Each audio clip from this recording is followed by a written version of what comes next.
Everybody wants to learn how to bar spin, and the reality is that this is a very hard trick, and it's especially hard, it's 10 times harder if you're learning this trick goofy-footed, if you're doing it the opposite way that you're supposed to do it. And you know, it came up whether or not it's possible to learn bar spins the wrong way. I have a BMX nerd in the community who's trying to learn bar spins, but they're learning it the wrong way. And basically they want to know if they're screwed or not. And I broke it down, I explained why throwing them the wrong way is going to be a lot harder, and if there's any hope for them. Here's what I had to say. And it's not going to show up on the screen, but he says, I know it's a little off topic. I ride left foot forward, but I'm throwing bars with my right hand. Literally gonna feel like I'm gonna die if I do it the other way. Am I screwed? You're screwed. You're never gonna learn bars, Chris. I'm just kidding. You'll learn bars, but it's a lot bit harder. It's not just a little bit harder, it's a lot bit harder.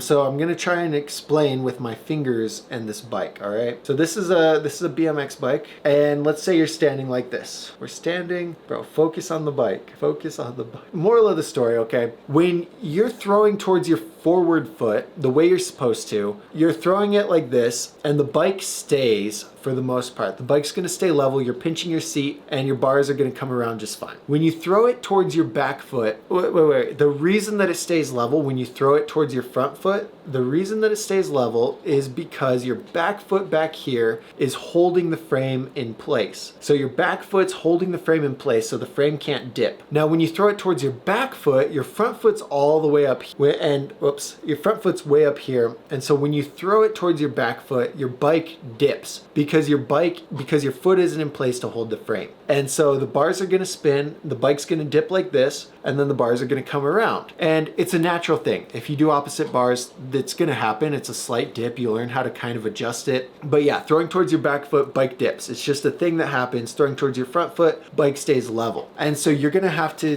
do two things. I mean, you're either gonna have to start throwing it towards your front foot, continue throwing it towards your back foot, and figure out how to snap the bars quick enough and to pinch hard enough that that doesn't happen. When I was learning switch bars, my biggest problem was that I was throwing the bars too soft. And so from the time I let go to the time the bars come around, there's so much time in between there that the bike can go like this. When I started throwing them a lot harder, the bars snapped around quicker and it didn't do this as much anymore. And so that's what I had to do to figure out switch bars. And that's what you're gonna have to do to solve that problem. Does that make any sense why switch bars don't come around right and why everyone recommends to throw to your front foot? I feel like that makes sense. You know, throwing towards your front foot, the bike stays nice and level so the bar can spin around. If you think about something spinning on, like think about a top, and the top is on a table. The top is spinning on the table, spinning, and then you tilt the axis of that table, the top spinning it's gonna get all messed up. And so when your bike is staying flat and level and you spin the bars